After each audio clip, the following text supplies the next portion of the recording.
রিসেপশনের দিন মেয়েরা যা ভাবে। ফাইনালি আমার বিয়েটা হয়েই গেল। আজকে আমার রিসেপশন। আমার যে কি মজা হচ্ছে না।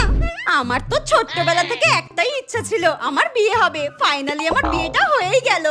একদিকে ভালোই হয়েছে, কত সোনার গয়নাগাটি পেয়েছি বিয়েতে।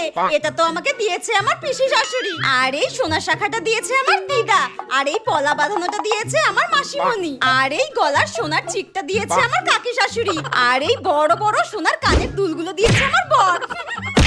একদিকে ভালোই হয়েছে, বরের চাকরি যদি কোনোদিন চলেও যায়, এই এত সোনার গয়নাগুলো বেচে দেবো। এইগুলো বিক্রি করলে তো অনেক টাকা পাবো, এইগুলো দিয়ে সংসার চালিয়ে নেবো। এক মিনিট, আমি শুনেছি কোনোভাবে যদি শাশুড়িরা দরজাল হয়, বৌমার সব গয়নাগাটি নাকি খুলে নিয়ে নিজের আলমারিতে ঢুকিয়ে দেয়। আমার শাশুড়িও যদি এইরকম হয়, তখন আমি কি করব?